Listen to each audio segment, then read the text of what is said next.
नमस्कार साथियों, मिशन सरकारी राजस्थान के यूट्यूब चैनल में आप सभी का स्वागत है। तो जीके जीएस का यहाँ पे मॉडल पेपर चला रहे थे एलडीसी का। तो यहाँ पे आप थंबनेल देख सकते हो किसका यहाँ पे मॉडल पेपर है। तो आज है मॉडल पेपर नंबर 10। इसका जीके का पूरा सॉल्यूशन हम आपको करवाएंगे। तो चलिए चलते हैं मॉडल पेपर के ऊपर। तो स्क्रीन पे आपके सामने फर्स्ट क्वेश्चन है। तो क्वेश्चन कराने से पहले एक बात बता दूं कि हम आपके लिए इतना प्रयास कर रहे हैं, तो प्लीज़ एक सब्सक्राइब ज़रूर कर दीजिए, वीडियो को लाइक ज़रूर कर दीजिए। तो इससे क्या होता है कि हम आपके लिए नए नए मॉडल पेपर्स लाते रहेंगे और जो भी होगा आपके लिए बेटर वो आपके लिए करते रहेंगे। तो चलिए चलते हैं फर्स्ट क्वेश्चन पे। फर्स्ट क्वेश्चन है, कौन सा उत्पाद वनों से प्राप्त होने वाला गौण उत्पाद की श्रेणी में आता है। देखिए, दो प्रकार के उत्पाद होते हैं, एक मुख्य उत्पाद होता है, एक होता है गौण उत्पाद।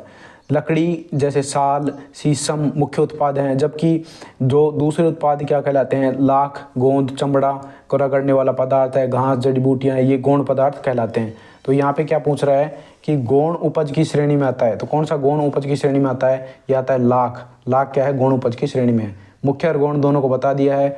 नेक्स्ट है, भारत के वन्य जीव अभ्यारण्य के संदर्भ में निम्नलिखित में से कौन सा कथन असत्य है। असत्य कथन के बारे में आपको बात बतानी है।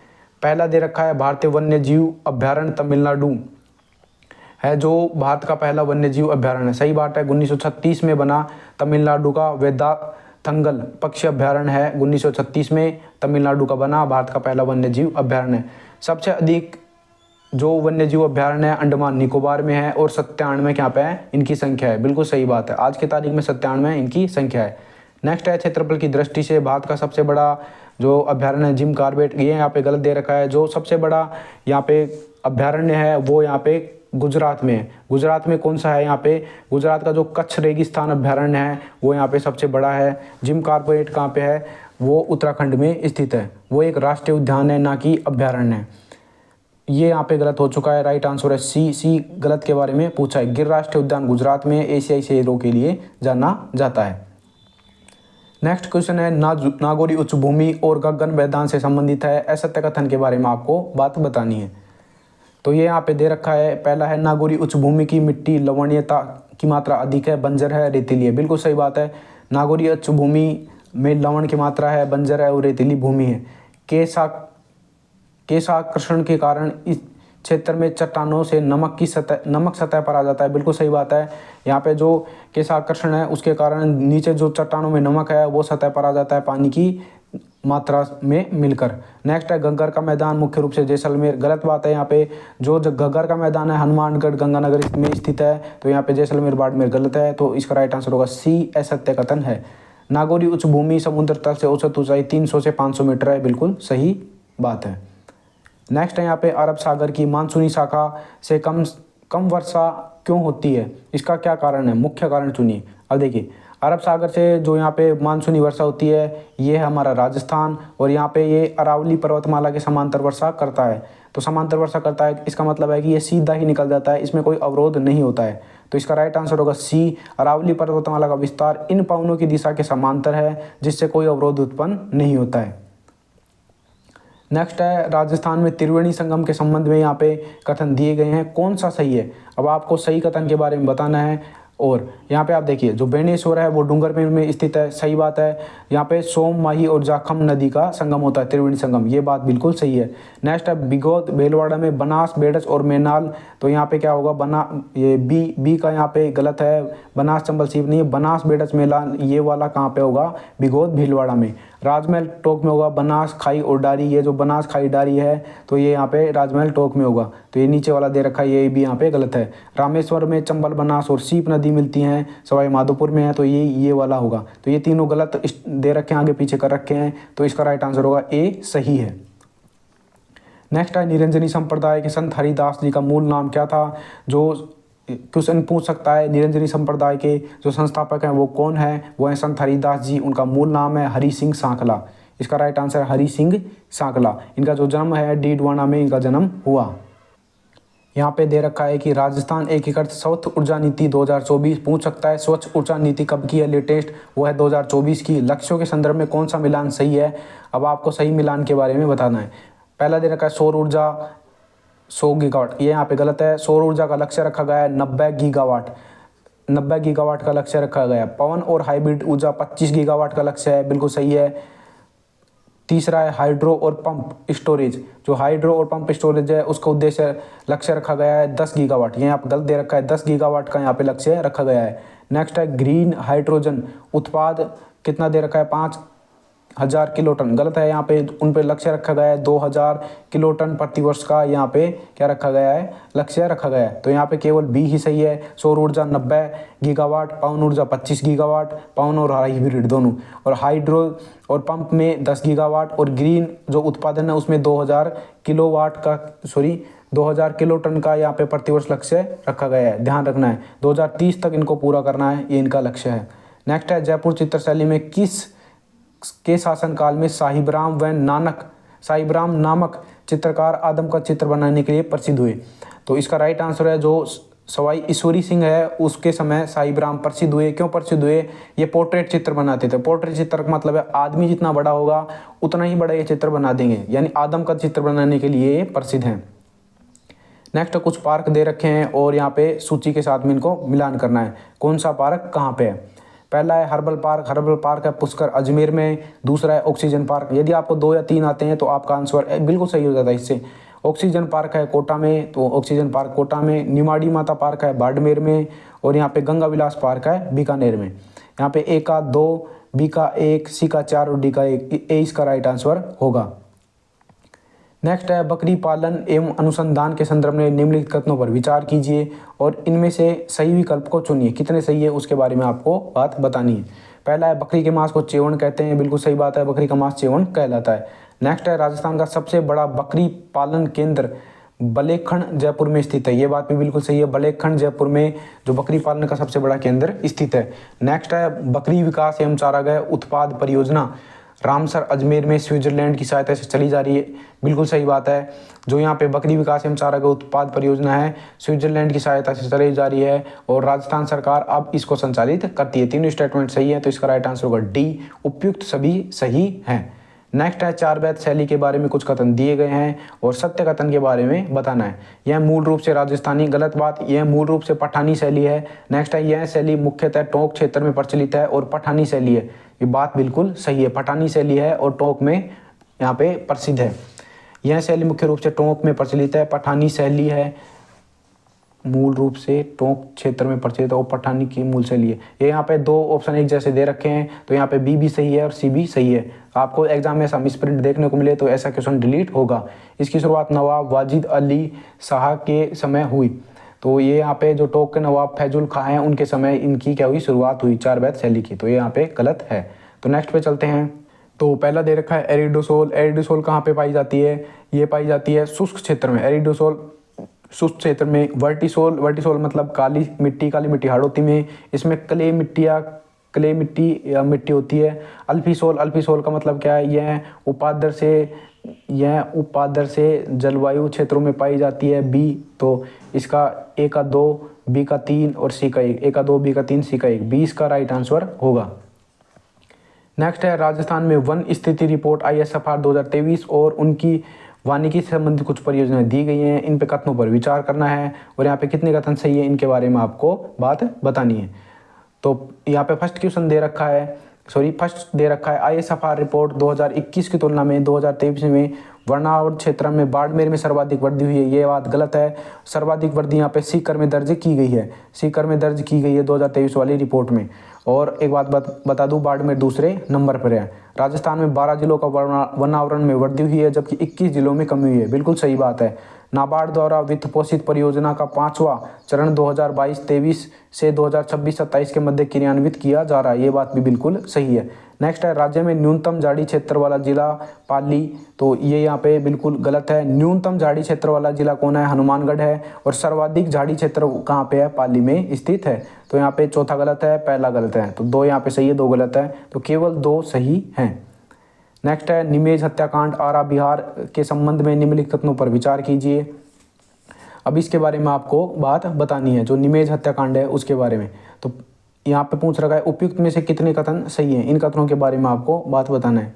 तो पहला दे रखा है इस जो हत्याकांड का षड्यंत्र अर्जुन लाल सेठी द्वारा बनाया गया, बिल्कुल सही बात है। अर्जुन लाल सेठी ने इस जो हत्याकांड है उसका रचना की और एक धनी महंत की हत्या करने के लिए इसे रचा गया। बिल्कुल सही बात है। इस कार्य के लिए विष्णुदत्त ने मानकचंद, मोतीचंद और जोरावर सिंह और जयचंद को नियुक्त किया। ये बात भी बिल्कुल सही है, इन चारों को यहाँ पे नियुक्त किया गया था। 20 मार्च 1913 को आरा जिले के निमेज से उपाश्रय में महंत और उनके नौकर भगवान दास की हत्या कर दी गई। ये बात भी सही है, तीनों स्टेटमेंट सही है। नेक्स्ट है अर्जुन लाल शेट्टी को मृत्युदंड की सजा सुना दी गई। ये यहाँ पे गलत है, अर्जुन लाल शेट्टी को यहाँ पे मृत्युदंड नहीं सुनाया गया। अर्जुन लाल शेट्टी के विरुद्ध तो कोई यहाँ पे क्या सबूत ही नहीं मिला, इसलिए यहाँ पे गिरफ्तारी नहीं किए गए थे, तो इनके मृत्युदंड की सजा कैसे दी जा सकती है। तो 3 स्टेटमेंट सही है, तो इसका राइट आंसर होगा ए, बी व सी, 3 स्टेटमेंट सही हैं। नेक्स्ट है यहाँ पे मेवाड़ और मारवाड़ को अलग करने वाली पहाड़ियों के रूप में जानी जाती है। यानी कौन सी पहाड़ी मेवाड़ और मारवाड़ को अलग करती हैं, तो यहाँ पे मेरवाड़ा की पहाड़ियाँ जो अजमेर और ब्यावर के आसपास स्थित हैं, वह टोटगढ़ वाली, तो मेरवाड़ा की पहाड़ी मेवाड़ और मारवाड़ को अलग करती हैं। नेक्स्ट है निम्नलिखित जिलों के युगम को उनकी साक्षरता श्रेणी के आधार पर सम्मिलित कीजिए और गलत कथन की आपको पहचान करनी है। तो पहला दे रखा है सर्वाधिक साक्षरता दर वाला जिला कोटा है, 76% कोटा की साक्षरता दर है। न्यूनतम साक्षरता वाला जिला प्रतापगढ़ है। बिल्कुल यहाँ पे दे रखा है प्रतापगढ़ और बांसवाड़ा दोनों है, न्यूनतम साक्षरता दर है उनकी कितनी है, 69.5 है। सर्वाधिक महिला साक्षरता वाला जिला जयपुर है, गलत बात है। कोटा की सर्वाधिक महिला साक्षरता है, ध्यान रखिएगा, जो 65 पॉइंट कुछ है, यहाँ पे 9 करके कुछ ऐसे है उनकी कोटा की साक्षरता, तो सी यहाँ पे गलत हो चुका है। न्यूनतम महिला साक्षरता वाले जिला जालोर है, 38% के आसपास उसकी महिला साक्षरता है, बिल्कुल सही है। नेक्स्ट है जनजाति के बारे में कुछ स्टेटमेंट है। वर्तमान में कुल 12 जनजाति अधिसूचित हैं, जिनमें से मीणा सर्वाधिक हैं राजस्थान में, और कोलिडोर सबसे कम जनसंख्या वाली जाति है। ये बात बिल्कुल सही है, कथन सही है। राजस्थान में 12 जनजाति हैं, वर्तमान में अधिसूचित हैं, और मीणा सर्वाधिक हैं, और कोलिडोर सबसे कम है। नेक्स्ट है राजस्थान की कुल जनजाति जनसंख्या का 94% गाँव में निवास करता है, बिल्कुल सही बात है। शहरिया जनजाति को भारत सरकार द्वारा आदिम जनजाति समूह की सूची में शामिल किया गया है, और यह राजस्थान की एकमात्र जनजाति। ये स्टेटमेंट भी बिल्कुल सही है। तो ए, बी और सी तीनों सही हैं, तो इसका राइट आंसर होगा सी, सभी तीनों कथन यहाँ पे सही हैं। नेक्स्ट है राजस्थान के प्रसिद्ध मार्बल क्षेत्रों पर विचार कीजिए, और यहाँ पे कितने कथन सही है उनके बारे में आपको बात बतानी है। तो पहला दे रखा है यहाँ पे मकराना डीडवाना कुचामन में सफ़ेद संगमरमर के लिए प्रसिद्ध है। ये बात बिल्कुल सही है। जयपुर का जो भैंसलाना है, अब कोटपुतली वे रोड में आता है, काले संगमरमर यानी काले रंग के मार्बल के लिए प्रसिद्ध है, बिल्कुल सही बात है। सतरंगा मार्बल यहाँ पे दे रखा है जैसलमेर, तो यही यहाँ पे गलत है। सतरंगा मार्बल यहाँ पे जैसलमेर में नाव के पाली में है, खादरा गांव पाली में प्रसिद्ध है सतरंगा मार्बल। लाल मार्बल धौलपुर का प्रसिद्ध है, लाल मार्बल करौली धौलपुर में प्रसिद्ध है, बिल्कुल सही बात है। 3 स्टेटमेंट सही हैं और यहाँ पे एक गलत है, तो केवल 3 स्टेटमेंट सही हैं। नेक्स्ट दे रखा है राजस्थान में लघु वनोपज के संदर्भ में यहाँ पे कुछ कथन निम्नलिखित कथनों पर विचार कीजिए। तो यहाँ पे कुछ चीज़ें दे रखी हैं, उनमें आपको बात बताना है कितने सही हैं कितने गलत हैं। पहला है तेंदू का पत्ता बीड़ी बनाने में उपयोग किया जाता है, झालावाड़ और कोटा और उदयपुर में है। ये बिल्कुल सही बात है, तेंदू के पत्ते से बीड़ी बनाई जाती है, झालावाड़ कोटा और उदयपुर में है। खस घास सुगंधित घास है, बिल्कुल सही बात है, खस सुगंधित घास है, इसका उपयोग इत्र बनाने में किया जाता है। भरतपुर सवाई माधोपुर टोंक में पाई जाती है, बिल्कुल सही बात है। नेक्स्ट है महुआ का वृक्ष, इस वृक्ष से प्राप्त फूलों का उपयोग केवल पशु चारे के लिए किया जाता है। यहाँ पे केवल शब्द दे दिया है वो गलत है, मैक्सिमम केवल वाले गलत होते हैं 95%, तो यहाँ पे गलत है। इसका उपयोग पशु चारण के लिए किया जाता है और साथ में शराब बनाने के लिए किया जाता है, भोजन के रूप में किया जाता है। तो दक्षिणी राजस्थान प्रतापगढ़ बांसवाड़ा में सर्वाधिक महुआ के वृक्ष पाए जाते हैं। तो 1 में 2 सही है और 3 गलत है, तो केवल 2 स्टेटमेंट यहाँ पे सही है, 20 का राइट आंसर होगा। नेक्स्ट है राजस्थान की सिंचाई परियोजना और उनके स्थान नदी के संबंध में असत्य कथन का मिलान करना है, कौन सा गलत है। पहला है लासी परियोजना बारावाड़ जिले के छिपाड़दोड़ तहसील में है, लासी नदी पर, बिल्कुल सही बात है। लासी परियोजना लासी नदी, बारा जिला, छिपाबड़ोद तहसील। दूसरा है मनोर थाना परियोजना झालावाड़ में है, परवन नदी पर, बिल्कुल सही बात है। बाड़ी सेदड़ा परियोजना झालावाड़ में है और बांडी नदी पर है, ये बात भी बिल्कुल सही है। नेक्स्ट दे रखा है टोरडी सागर भीलवाड़ा, ये यहाँ पे गलत दे रखा है। जो टोरडी सागर है वो टोंक में है, कहाँ पे है, टोंक में स्थित है। किस नदी पर है, सहोदरा नदी पर स्थित है, सहोदरा नदी पर। डी इसका राइट आंसर होगा, क्योंकि असत्य पूछा है तो डी ही इसका असत्य आंसर है। नेक्स्ट पे चलते हैं। नेक्स्ट क्वेश्चन है राजस्थान के सूती वस्त्र उद्योग के संबंध में निम्नलिखित कथनों पर विचार कीजिए। अब यहाँ पे आपको पहला दे रखा है, राजस्थान में सूती वस्त्र उद्योग के स्थानीयकरण का मुख्य कारण है राजस्थान में लंबे रेशे वाले कपास प्रचुर मात्रा में। ये यहाँ पे गलत है। राजस्थान में लंबे रेशे वाले जो प्रचुर मात्रा में वो नहीं है, वो यहाँ पे इनका क्या है, प्रचुर मात्रा की कमी है। नेक्स्ट है, राजस्थान में आर्द्र जलवायु का अभाव है। सही बात है, जिसके कारण अधिकांश मिलों में कृत्रिम नमी के वातावरण का उपयोग किया जाता है। देखो, जो मिलें होती हैं वहाँ पर पानी की आवश्यकता होती है, तो कृत्रिम नमी का उपयोग किया जाता है वातावरण, उनका जो वातावरण स्टेबलिश करने के लिए। भावर, भीलवाड़ा, किशनगढ़ राज्य में सूती वस्त्र उद्योग के प्रमुख केंद्र बनकर उभे हैं। बिल्कुल सही बात है। तो 2 और 3 सही हैं, तो इसका राइट आंसर होगा बी, केवल 2 और 3 सही हैं। नेक्स्ट है, राजस्थान में चीनी उद्योग के विकास और वर्तमान स्थिति संदर्भ में कौन सा सही सुमेलित है। अब आपको यहाँ पे इनके बारे में बताना है कौन कौन से सही हैं, कौन से गलत हैं। तो केवल आपको सही सुमेलित नहीं है उसके बारे में बताएं। राज्य की जो प्रथम मील लगी भोपाल सागर चित्तौड़गढ़ में लगी 1932 में चीनी मील। द्वितीय मील लगी the Krishna sugar mill the Ganganagar sugar mills 1937 में गंगानगर में इसे स्टैब्लिश किया गया। तीसरा है केशवराय पाटन सहकारी शुगर मिल वर्तमान में सक्रिय है। ये गलत है। जो केशवराय सहकारी शुगर मिल है वो बूंदी में स्थित है और वर्तमान में यह बंद है, कार्यशील नहीं है। तो सी इसका राइट आंसर होगा, असत्य पूछा है। उदयपुर शुगर मिल भोपाल सागर 1976 में लगी थी। ये भी बात बिल्कुल सही है। नेक्स्ट है, जैसलमेर के यहाँ पे अर्धशाके के बारे में कुछ कथन दिए गए हैं, इनके बारे में विचार करना है, सही विकल्प का चुनाव करना है आपको। तो यहाँ पे पहला दे रखा है, यह घटना जो है 1550 ईस्वी में राव लूणकरण के शासनकाल में हुई। बिल्कुल सही बात है। जो अर्धशाका हुआ वो राव लूणकरण के काल में हुआ। अर्धशाका का मतलब इन्होंने क्या किया कि जो केसरिया हुआ वो तो हुआ, लेकिन यहाँ पे जो महिलाओं द्वारा जोहर नहीं किया। क्यों नहीं किया गया?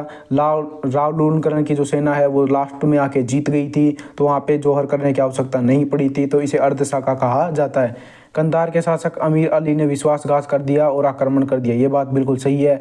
नेक्स्ट है, इस घटना में राजपूतों ने केसरिया किया लेकिन जोहर नहीं हुआ। तो ये बात भी बिल्कुल सही है। तो डी इसका राइट आंसर होगा। तीनों स्टेटमेंट यहाँ पे सही हैं।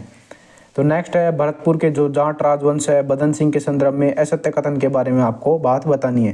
पहला है, जयपुर नरेश और बदन सिंह को ब्रजराज की उपाधि प्रदान की। बिल्कुल सही बात है। जयपुर नरेश जयसिंह और बदन सिंह के मध्य को अच्छे संबंध थे, तो जो जयपुर नरेश है उन्होंने ब्रजराज की उपाधि प्रदान की। किसको? बदन सिंह को। जागीरें भी दी थी। नेक्स्ट है, बदन सिंह ने डीग को अपना निवास स्थान बनाया, वहाँ पे जलमय नौका निर्माण करवाया। बिल्कुल सही बात है। तीसरा है, बदन सिंह ने थून नामक स्थान पर किला बनाकर राज्य की स्थापना की। ये गलत है। जो यहाँ पे थून नामक स्थान है वहाँ पर जो किला बनाया गया वो चूड़ामन ने बनाया था, ना कि बदन सिंह ने। चूड़ामन ने राज्य की स्थापना की थी। तो जाट राजवंश का जो जाट राजवंश का किला बनाया गया वो चूड़ामन द्वारा स्थापित किया गया था, ना कि बदन सिंह द्वारा। तो सी स्टेटमेंट यहाँ पे आंसर होगा। गलत पूछा है तो गलत यही है। इन्होंने जाट कछुआ मैत्री कर अपने राज्य का विस्तार किया, बता ही दिया। यहाँ पे जय सिंह और बदन सिंह के मध्य मित्रता थी, तो ये यहाँ पे मतीरेडी राड, जो मतीरे की राड है वो 1644 की है। किस किस के मध्य युद्ध हुआ? जो मतीरे की राड है वो बीकानेर के करण सिंह और यहाँ पे जो नागौर के अमर सिंह है उनके मध्य युद्ध हुआ। देखो क्यों युद्ध हुआ आप सभी को पता है। देखो, जो बेल लगी थी दूसरे किसान के खेत में और जो फल लगा था दूसरे किसान के खेत में, तो बेल वाला बोल रहा है कि भाई ये पेड़ ये जो बेल है हमारे खेत में उगी है तो फल हमारा होगा। दूसरा किसान बोल रहा है कि ये फल हमारे खेत में आके लगा है तो हमारा होगा। तो इसीलिए इसे मतीरेडी की राड बोलते हैं। तो 20 का राइट आंसर होगा। नेक्स्ट पे चलते हैं। नेक्स्ट है, 18वीं शताब्दी में राजपूत मराठा संघर्ष के संबंध में निम्नलिखित को कालानुक्रम में जचाना है। देखिए, कुछ युद्ध हो, उन युद्धों को आपको बताना है कौन सा पहले हुआ कौन सा बाद में हो। देखो, जो यहाँ पे पाटन का युद्ध हुआ वो 20 जून 1790 को हुआ। यहाँ पे 20 जून 1790 को पाटन का युद्ध हुआ था। ये युद्ध क्यों हुआ था? ये जयपुर और जोधपुर के गठबंधन के विरुद्ध में, यहाँ पे ये नहीं, जो मराठा सेना है उसके विरुद्ध में ये युद्ध हुआ। कौन सा? पाटन का युद्ध। जबकि जो तुंगा का युद्ध था वो जयपुर और जोधपुर जो गठबंधन है जो इसने क्या किया, महाजी सिंधिया के विरुद्ध युद्ध किया। तुंगा का युद्ध हुआ। जो तुंगा का युद्ध हुआ वो कब हुआ? यहाँ पे 1787 में तुंगा का युद्ध हुआ। मालपुरा का युद्ध हुआ, वो उसमें क्या हुआ, जब जयपुर के शासक सवाई प्रताप सिंह थे, उन्होंने वापस से किस पे अटैक किया, यहाँ पे मराठा सेना उस पर अटैक किया और वापस से ये जयपुर वाले हार गए थे। ये युद्ध हुआ मालपुरा का युद्ध 1800 में। तो यहाँ पे बी 1 नंबर पे आएगा, फिर 1 और फिर 3। तो यहाँ पे 2 1 3 इसका राइट आंसर होगा। राइट आंसर होगा 2 1 3, 20 का राइट आंसर होगा। नेक्स्ट है मीणा आंदोलन के संदर्भ में मुक्ति दिवस और जराइम पेशा कानून के संबंध में यहाँ पे कुछ कथन दिए गए हैं। इनके बारे में आपको बताना है कि कितने कथन सही हैं। पहला दे रखा है 1924 ने भारत सरकार ने क्रिमिनल ट्राइब्स एक्ट लागू किया। बिल्कुल सही बात है। 1930 में जराइम पेशा कानून बनाया गया। इसमें क्या होता था कि 12 वर्ष से अधिक के आयु के बच्चे और बड़ों को थाने में उपस्थिति देना अनिवार्य कर दिया गया। तो ये दोनों सही हैं। तीसरा है 28 अक्टूबर 1946 को बागावास में चौकीदार मीणाओं के समूह ने त्यागपत्र देकर मुक्ति दिवस मनाया। ये बात भी बिल्कुल सही है। नेक्स्ट है जराइम पेशा कानून अंततः 1947 में समाप्त कर दिया गया। गलत बात है। जो जराइम पेशा कानून है वो आज़ादी के बाद भी चलता रहा और उसे 1952 में समाप्त किया गया। जराइम पेशा कानून को कब समाप्त किया गया? 1952 में। तो पहला, दूसरा, तीसरा सही है। तो इसका राइट आंसर होगा बी 1 2 व 3 सही है।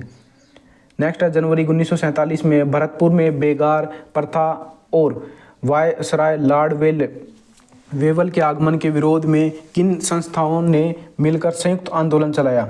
अब आपको बताना है कि जो बेगार प्रथा है और जो वेवेल आया था, तो कौन कौन सी संस्थाएं उन्होंने यहाँ पे आंदोलन चलाया। तो इसमें लाल झंडा किसान सभा है, मुस्लिम कॉन्फ्रेंस है और भरतपुर प्रजा परिषद है। उन सभी ने मिलाकर आंदोलन चलाया। तो इसका राइट आंसर होगा ए। नेक्स्ट है 1938 में हरिपुरा कांग्रेस अधिवेशन के बाद राजस्थान में प्रजामंडल आंदोलनों में क्या महत्वपूर्ण बदलाव आया? देखिए, जो 1938 का हरिपुरा अधिवेशन हुआ वो कांग्रेस का अधिवेशन था और देशी रियासतों के लोगों द्वारा स्वतंत्र संघर्ष चलाने की बात कही गई। किसमें? हरिपुरा अधिवेशन में। और इसके बाद राजस्थान में विभिन्न रियासतों में प्रजामंडल की स्थापना होने लग गई थी। पहले बहुत कम हुआ, लेकिन इसके बाद में बहुत तेजी से क्या पकड़ गए प्रजामंडल, यहाँ पे तेजी से पकड़ गए कि यहाँ पे हम बनाएंगे प्रजामंडल। तो सी इसका राइट आंसर होगा। देशी रियासतों में स्वतंत्रता संघर्ष चलाने का प्रस्ताव पास हुआ। नेक्स्ट है धौलपुर प्रजामंडल की स्थापना किसके द्वारा की गई? तो धौलपुर प्रजामंडल है वो यहाँ पे स्वामी सरदानंद द्वारा जो धौलपुर प्रजामंडल है वो यहाँ पे पंडित कृष्णदत्त पालीवाल द्वारा की गई, ध्यान रखिएगा। और जन जागृति स्वामी सदानंद ने चलाई थी। कहाँ पे? धौलपुर में। तो पंडित कृष्णदत्त पालीवाल ने क्या की थी? प्रजामंडल धौलपुर की स्थापना की थी। कब की थी? 1936 में इस प्रजामंडल की स्थापना की गई, धौलपुर प्रजामंडल की। नेक्स्ट है राजस्थान सेवा संघ के संदर्भ में निम्नलिखित कथनों पर विचार करना है। तो पहला है इसकी स्थापना 1919 वर्धा महाराष्ट्र में हुई। बिल्कुल सही बात है। और गांधी जी की प्रेरणा से विजय सिंह पथिक, रामनारायण चौधरी और हरिभाई किंकर ने इसकी स्थापना की। नेक्स्ट है अक्टूबर 1920 में इसका मुख्यालय यहाँ पे वर्धा से अजमेर स्थापित कर दिया गया। ये बात भी बिल्कुल सही है। नेक्स्ट है यहाँ पे इस संघ का मुख्य ध्येय जागीरदारों और उनकी प्रजाओं के मध्य मैत्रीपूर्ण संबंध है वो स्थापित करना था। बिल्कुल सही बात है। और नेक्स्ट है नवीन राजस्थान समाचार पत्र का प्रकाशन वर्धा से किया गया। गलत है। नवीन राजस्थान जो समाचार पत्र है वो साप्ताहिक समाचार पत्र था और इसका जो यहाँ पे प्रकाशन हुआ वो अजमेर से हुआ, ध्यान रखिएगा, अजमेर से किया गया। तो 1 2 व 3 सही है। इसका राइट आंसर होगा बी। नेक्स्ट है राजस्थान एकीकरण के तृतीय, चतुर्थ और पंचम चरण के संबंध में निम्नलिखित कथनों पर विचार कीजिए और असत्य कथन के बारे में आपको बात बतानी है, असत्य बताना है। नेक्स्ट है तृतीय चरण में संयुक्त राजस्थान बना। सही बात है। उदयपुर का विलय हुआ और मेवाड़ महाराणा भूपाल सिंह को राज प्रमुख बनाया गया। चतुर्थ चरण में 4 मिली जो बड़ी बड़ी रियासत थी, जयपुर, जैसलमेर, जोधपुर और बीकानेर, और हीरालाल शास्त्री को प्रधानमंत्री बनाया गया, जयपुर को राजधानी। बिल्कुल सही बात है, दोनों सही है। तीसरा है पंचम चरण में वर्त राजस्थान 15 मई 1949 को अस्तित्व में आया। वर्त राजस्थान में मत्स्य संघ को मिला लिया गया। देखिए, दूसरा, तीसरा और चौथा चरण में जो रियासतें मिली और जो पहले चरण में रियासतें मिली उन सभी को एक साथ सम्मिलित कर दिया गया 5वें चरण में। चतुर्थ और पंचम चरण में महाराणा भूपाल सिंह को राज प्रमुख पद, ये यहाँ पे गलत है। देखिए, जो यहाँ पे चरण है वो तृतीय चरण, उस तृतीय चरण में क्या हुआ, महाराणा भूपाल सिंह को क्या बनाया गया, राज प्रमुख। उसके बाद में जब जयपुर रियासत को शामिल कर लिया गया तो जो महाराज प्रमुख है जो जयपुर वाले को बनाया गया। तो उसके बाद में क्या हुआ, एक नया पद सर्जित किया गया महाराज प्रमुख, और महाराज प्रमुख किसे बनाया गया, महाराणा भूपाल सिंह को। तो डी इसका आंसर होगा, क्योंकि गलत पूछ रहा है, डी ही गलत है। नेक्स्ट है यहाँ पे, भरतपुर और कामा क्षेत्र में ब्रज संस्कृति के प्रभाव के कारण कौन सा गीत लोकप्रिय है। तो भरतपुर और कामा में यहाँ पे जो लांगुरिया गीत है वो सबसे ज़्यादा प्रसिद्ध है, कैला देवी के यहाँ पे गाया जाता है। नेक्स्ट है, राजस्थान की बोलियों के संदर्भ में कुछ कथन है यहाँ पे, इन कथनों पर आपको विचार करना है, ये कौन से कथन सही हैं, कौन से कथन यहाँ पे गलत हैं। तो पहला है, अहिरवाटी बोली मेवाती, बांगड़ू और शेखावटी के बीच की कड़ी है, बिल्कुल सही बात है।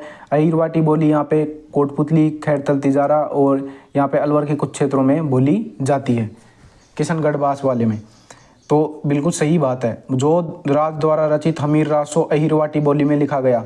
देखो, हमीर रासो किसके द्वारा लिखा गया, जोधराज द्वारा, किस बोली में, अहिरवाटी में, बिल्कुल सही है। नेक्स्ट है, बागड़ी बोली को गिरियसन ने भीली बोली कहा है, जिसे गुजरात भाषा का स्पष्ट प्रभाव दिखाई देता है, बिल्कुल सही बात है। गुजरात का स्पष्ट प्रभाव है, बागड़ी बोली भीली बोली कहलाती है। नेक्स्ट है, अहिरवाटी मुख्य रूप से मारवाड़ के दक्षिणी भाग में बोली जाती है, ये यहाँ पे गलत है। अहिरवाटी को बताया आपने क्षेत्र, कोटपुतली, बहरोड, खेतर, तिजारा और के कुछ क्षेत्र है किशनगढ़ बास जैसे, वहाँ पे बोली जाती है। तो 1, 2 में 3 सही है, तो इसका राइट आंसर होगा सी, 1, 2 में 3 सही है। नेक्स्ट है, राजस्थान में लोकनाट्य ख्याल के विभिन्न संबंधों में से कौन सा मिलान सही नहीं है, इसके बारे में आपको बात बताना है कि कौन सा यहाँ पे गलत दे रखा है। पहला है कुचामणी ख्याल, इसके प्रवर्तक लच्छीराम है, बिल्कुल सही है। इसका रूप ओपेरा शैली का है, बिल्कुल सही बात है। नेक्स्ट है, शेखावटी ख्याल, इसके जो मुख्य खिलाड़ी है नानूराम और दुलिया राणा है, ये बात भी सही है। चिड़ावा शैली, इसमें केवल पुरुष पात्र ही होते हैं, चिड़ावा शैली में वो अभिनय करते हैं और खुले मंच पर होती है, ये बात भी बिल्कुल सही है। नेक्स्ट है, भवाई नाट्य, इसमें मंजीरा, तानपुरा, चौतारा मुख्य वाद्य यंत्र का उपयोग किया जाता है। देखिए, ये यहाँ पे गलत है। जो 13 ताली नृत्य है उसमें मंजीरा, तानपुरा, चौतारा का प्रयोग किया जाता है, भवाई लोक नाट्य में नहीं किया जाता है। भवाई लोक नाट्य में जो क्रियाएं हैं, कर्तव्य हैं, वो दिखाई जाती हैं, 7-8 मटके अपने सिर पर रखकर कांच पर नाचना, लयकारी करना, और ये सब भवाई लोक नाट्य में होता है। तो डी इसका असत्य होगा। नेक्स्ट पे चलते हैं। संत पीपा के बारे में यहाँ पे कुछ कथन दिए गए हैं और असत्य कथन के बारे में बताना है।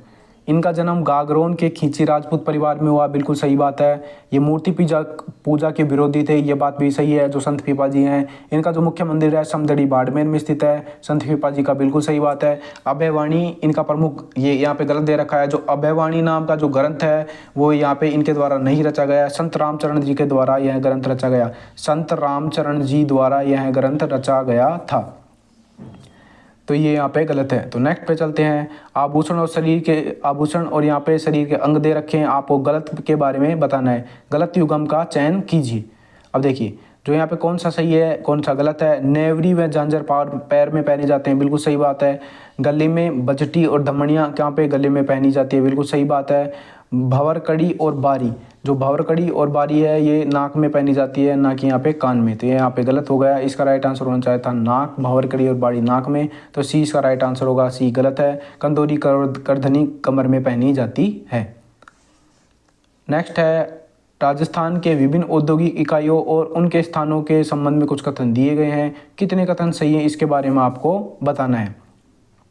पहला है, हिंदुस्तान कॉपर लिमिटेड तांबा स्रोत संयंत्र खेतड़ी झुंझुनू में है, बिल्कुल सही है। नेक्स्ट है, फेल्सपार संयंत्र डूंगरपुर और सिमको बिड़ला फैक्ट्री भरतपुर में स्थित है, ये बात भी बिल्कुल सही है। नेक्स्ट है, यहाँ पे राज्य में श्री राम सीमेंट कारखाना मोकड़ कोटा में, ये गलत है। जो श्री राम, जो देखो आपको ये कंफ्यूज करेगा, मोकड़ आपको नहीं पता है तो यहाँ पे इसे आप सही करोगे और आगे बढ़ जाओगे। लेकिन जो श्री राम सीमेंट का कारखाना है वो कोटा में स्थित है, और जो या मोकड़ कोटा में है वो मंगलम सीमेंट का कारखाना है, जो मोकड़ कोटा में स्थित है। मंगलम सीमेंट का कारखाना है मोकड़ कोटा में, और केवल कोटा में श्री राम सीमेंट है। अवती स्कूटर्स और लीलैंड का कारखाना लोअर में है, बिल्कुल सही है। 1, 2 व 4 सही है, तो इसमें केवल 3 स्टेटमेंट सही होंगे। नेक्स्ट है, राजस्थान में सीमेंट उद्योग केंद्रीकरण का मुख्य रूप चूना पत्थर है। उपलब्धता है, इस संदर्भ में राजस्थान के किस जिले में भारत का सीमेंट शहर कहा जाता है? देखो आप सभी को पता है, चित्तौड़गढ़ को निम्बाहेड़ा सिटी है, उसे भारत की सीमेंट सिटी कहा जाता है। वहाँ पे सर्वाधिक सीमेंट का उत्पादन होता है। नेक्स्ट है यहाँ पे कुछ राजस्थान के हस्तशिल्प और कुटीर उद्योग के संबंध में कुछ कथन दिए गए हैं। कौन सा युग्म गलत है? तो इन युग्मों को गलत के बारे में आपको बात बतानी है। तो यहाँ पे दे रखा है अजरक, यहाँ पे अजरक प्रिंट बाड़मेर में है, बिल्कुल सही बात है। जो ब्लू पोट्री है जयपुर की है। और यहाँ पे टेक्सटाइल पार्क बीकानेर, ये यहाँ पे गलत है। जो टेक्सटाइल पार्क है जो जयपुर में स्थित है, बगरू के जयपुर में स्थित है। कौन सा? टेक्सटाइल पार्क बगरू जयपुर में। दरी और निवार स्थानीय कुटीर उद्योग के हिस्सा हैं, ये बात बिल्कुल सही है, दरी और निवार। तो 1, 2 और 4 सही हैं, तो केवल 3 स्टेटमेंट सही हैं, सी इसका राइट आंसर होगा। नेक्स्ट है राजस्थान के औद्योगिक विकास एवं हथकरघा क्षेत्र से संबंधित कुछ संस्थान हैं, इनका असत्य का मिलान करना है, यानी कौन सा गलत है उसके बारे में आपको बात बतानी है। 41वां क्वेश्चन है, पहला दे रखा है राजस्थान राज्य बुनकर सहकारी संघ कब बनी? 1957 में, बिल्कुल सही बात है। ये क्वेश्चन सबसे टफ क्वेश्चन होते हैं क्योंकि इतने ज़्यादा सन याद नहीं होते हैं, तो कुछ आपको मोस्ट इंपॉर्टेंट याद कर लेनी है। जैसा कि आपको याद करना है, आर्थिक विकास बोर्ड की स्थापना 1991 में ना होकर यहाँ पे 1999 हुई, ये मोस्ट इंपॉर्टेंट है, इसलिए आपको पहले बता दिया है। तो राइट आंसर होगा सी। राजस्थान राज्य हथकरघा विकास निगम की स्थापना 1984 में हुई, ये बात बिल्कुल सही है। उद्यम प्रोत्साहन संस्थान 1995 में बनी। आपको हथकरघा विकास संस्थान को याद रख लेना है, 1984 में बनी थी हथकरघा विकास संस्थान निगम 1984। नेक्स्ट पे चलते हैं। तो यहाँ पे दे रखा है मगरा क्षेत्र विकास कार्यक्रम के संदर्भ में कुछ कथन के बारे में आपको बात बतानी है। पहला दे रखा है यह कार्यक्रम राजस्थान के उन दक्षिणी मध्य पहाड़ी भागों में संचालित किया जाए जो जनजातीय क्षेत्रों विकास के लिए अंतर्गत नहीं आते हैं, बिल्कुल सही बात है। जो जनजातीय क्षेत्र वाले कार्यक्रम के अंतर्गत नहीं आते हैं उनमें इनका क्या किया जाता है, उनमें इनको शामिल किया जाता है मगरा क्षेत्र विकास कार्यक्रम में। तो पहला सही है। दूसरा, यह कार्यक्रम 40% केंद्र सरकार और 60 राज्य, ये यहाँ पे गलत दे रखा है। जो मगरा विकास कार्यक्रम है पूर्णतः ही राज्य सरकार संचालित करती है, तो दूसरा गलत है। तीसरा है वर्तमान में 5 जिले और 16 विकास खंडों में आयोजित है, बिल्कुल सही बात है। 5 जिलों का भी नाम ध्यान रखना है, अजमेर, भीलवाड़ा, पाली, चित्तौड़ और राजसमंद। अजमेर, भीलवाड़ा, पाली, चित्तौड़, राजसमंद। अजमेर, भीलवाड़ा, पाली, चित्तौड़, राजसमंद क्या है? ये 5 जिले हैं। जिले देखकर पूछ सकता है कौन सा जिला शामिल नहीं है, या गलत जिला डाल दे तो आपको बता देना है। तो इसका राइट आंसर होगा सी, 1 में 3 सही है। नेक्स्ट है राजस्थान की अंतर्राज्यीय जल विद्युत भागीदारी के संदर्भ में निम्नलिखित कथनों पर विचार कीजिए, और यहाँ पे सही कथन का आपको कूट का चयन करना है। पहला है बाखड़, जो यहाँ पे बाखड़ा नांगल परियोजना है, राजस्थान को 168 मेगावाट विद्युत परियोजना प्राप्त होती है। राजस्थान को बाखड़ नांगल जो परियोजना है उससे 168.5 जो मेगावाट बिजली प्राप्त होती है। व्यास परियोजना से राजस्थान को 408 मेगावाट और नर्मदा घाटी से 100 मेगावाट प्राप्त होती है। सीधा याद रख लीजिएगा, 408 व्यास से, 100 नर्मदा घाटी से और बाखड़ा नांगल से 168 मेगावाट विद्युत प्राप्त होती है। तो तीनों सही हैं, तो डी इसका राइट आंसर है, उपयुक्त सभी सही हैं। नेक्स्ट है छबड़ा ताप जो परियोजना है उसके बारे में गलत कथन के बारे में आपको चयन करना है। तो छबड़ा ताप परियोजना 12 में है, ध्यान रखिएगा, पूछ सकता है छबड़ा ताप परियोजना कहाँ है, 12 में स्थित है। इसकी जो प्रथम व द्वितीय इकाई है 31 सितंबर 2009 को प्रारंभ हुई, बिल्कुल सही बात है। देखो इसमें जो यहाँ पे बिजली लगी हुई है, बिजली घर, उसमें यहाँ पे 6 इकाइयाँ लगी हुई हैं। 6 इकाइयाँ कैसे लगी हुई हैं, अब आपको बात बता दूं। जो 250 मेगावाट है, 250 मेगावाट की 4 इकाइयाँ लगी हुई हैं। 250 megawatt multiply by 4 equal to कितने हो गए, 1000 मेगावाट की ये इकाई है। 250 की 4, तो इसका जो पूरा विद्युत उत्पादन है 1000 मेगावाट। और 600 यहाँ पे 660 मेगावाट की क्या बनाई गई है, 2 इकाइयाँ बनाई गई हैं। तो 2320 मेगावाट की यहाँ पे पूरी जो परियोजना है वो लगाई गई है। तो नेक्स्ट दे रखा है इसमें 2 × 600 सुपर क्रिटिकल थर्मल इकाइयाँ लगाई गई। गलत दे रखा है यहाँ पे, यह मिसप्रिंट भी हो सकता है। तो यहाँ पे 660 मेगावाट की 2 इकाइयाँ लगाई गई हैं। इस परियोजना में कुल क्षमता 2320 मेगावाट की है, पहला सही है, दूसरा यहाँ पे गलत है, तीसरा सही है। 2320 मेगावाट बता दिया, 660 मेगावाट की 2 हैं और यहाँ पे 250 मेगावाट की 4 इकाइयाँ लगाई गई हैं। तो यहाँ पे 2320 मेगावाट टोटल हो जाता है। छबड़ा परियोजना राजस्थान का पहला सुपर थर्मल जो पावर स्टेशन है, ये यहाँ पे गलत है। जो यहाँ पे सूरतगढ़ वाला है जो बिजली है, वो राजस्थान का पहला सुपर थर्मल विद्युत ग्रह बिजली परियोजना है, तो ये भी यहाँ पे गलत है। दो गलत दे रखे हैं यहाँ पे, ये क्वेश्चन एग्जाम में आए तो ऐसे क्वेश्चन डिलीट हो जाएंगे। नेक्स्ट क्वेश्चन है, राजस्थान में प्रथम पवन ऊर्जा परियोजना कब और कहां से शुरुआत की गई। जो यहाँ पे राजस्थान की जो प्रथम पवन ऊर्जा है वो यहाँ पे कहां से और कब से शुरुआत की गई, इसके बारे में आपको बात बतानी है। जो यहाँ पे अमर सागर जैसलमेर है, वहाँ से पवन ऊर्जा परियोजना शुरू की गई, क्योंकि पवन चक्कियाँ सबसे ज़्यादा जैसलमेर जिले में ही स्थित है, राजस्थान में। नेक्स्ट है यहाँ पे 46 क्वेश्चन, भारत के 77वें गणतंत्र दिवस पर मुख्य अतिथि कौन थे। देखिए, जो भारत का 77वां गणतंत्र दिवस है उसमें मुख्य अतिथि थे एंटोनिया लुइस सेंटोस दा कोस्टा और उर्सुला वॉन डेर। ये इन व्यक्तियों को शामिल किया गया। कौन है ये यूरोपीय संघ के आयोग के अध्यक्ष हैं Ursula von der. Ursula von der कौन है, यूरोपीय आयोग के अध्यक्ष हैं ये। और यूरोपीय परिषद के अध्यक्ष कौन है, एंटोनी लुइस सेंटो दा कोस्टा। इतना डिफिकल्ट नाम है ये, तो 20 का राइट आंसर होगा। नेक्स्ट क्वेश्चन है, 77वें गणतंत्र दिवस 2026 के अवसर पर शांतिकालीन वीरता पुरस्कार अशोक चक्र से किसे सम्मानित किया गया। जो यहाँ पे कैप्टन शुभांशु शुक्ला हैं, उनको यहाँ पे सम्मानित किया गया। क्यों किया गया, इन्होंने एक्सियोम 4 मिशन में अंतर्राष्ट्रीय स्पेस स्टेशन पर यात्रा की, इसलिए शांतिकालीन इसे अशोक चक्र इन्हें दिया गया। नेक्स्ट है यहाँ पे, गृह मंत्रालय द्वारा फरवरी 2026 में भारत की पहली व्यापक राष्ट्रीय आतंकवाद विरोधी नीति का क्या नाम है। जो यहाँ पे प्रहार नाम की नीति है जो गृह मंत्रालय द्वारा बनाई गई है, किसको रोकती है, आतंकवाद विरोधी नीतियों के लिए यह नीति बनाई गई है। 77वें जो गणतंत्र दिवस की परेड है, पीपुल्स चॉइस श्रेणी में राज्य की झांकी को, किस राज्य की झांकी को शीर्ष सम्मान मिला है। देखिए, जो यहाँ पे पीपुल्स चॉइस श्रेणी है उसमें यहाँ पे 3 झांकियाँ को सर्वश्रेष्ठ रही हैं। पहले पे कौन, दूसरे पे कौन, तीसरे पे कौन, बता देता हूँ। जो गुजरात की स्वदेशी का मंत्र आत्मनिर्भरता झांकी है उसे यहाँ पे पहले पे रखा गया है। दूसरे नंबर पर उत्तर प्रदेश की जो बुलंद खंड की जो संस्कृति है उसे दूसरा नंबर दिया गया है। और तीसरे नंबर पर राजस्थान की जो रेगिस्तान का सुनहरा स्पर्श है उसे यहाँ पर दिया गया है। तो पहले नंबर पर कौन है, गुजरात की स्वदेशी मंत्र आत्मनिर्भरता। नेक्स्ट है, दिसंबर 2025 में जारी अधिसूचना के अनुसार राजस्थान का 40वां कंजर्वेशन रिजर्व कौन सा है। देखिए, राजस्थान सरकार के माध्यम से 3 कंजर्वेशन रिजर्व को एक साथ स्थापित किया गया है। 17 दिसंबर 2025 को इन 3 कंजर्वेशन रिजर्व को स्थापित किया गया। कौन कौन सा कंजर्वेशन रिजर्व है, 38वां कंजर्वेशन रिजर्व है मोक्कल संरक्षण कंजर्व रिजर्व जैसलमेर में है, 38वां, 39वां है बुचारा मुख्य संरक्षण रिजर्व कोटपुतली बहरोड 39वां है। और जो 40वां बनाया गया है वो यहाँ पे खेजड़ली कला कंजर्वेशन रिजर्व जोधपुर है, उसे 40वां कंजर्वेशन रिजर्व बनाया गया है। तो अब 40 कंजर्वेशन रिजर्व है, सी इसका राइट आंसर है, खेजड़ली कला कंजर्वेशन रिजर्व। तो हमने आपको ये पूरा मॉडल पेपर कंप्लीट करा दिया है। हमारा प्रयास अच्छा है तो आप सब्सक्राइब जरूर कीजिए। तो यदि आपको हमारे ये जो वीडियो है अच्छा लग रहा हो तो वीडियो को लाइक कीजिए, चैनल को सब्सक्राइब कीजिए। Thanks for watching video. आपका दिन शुभ हो।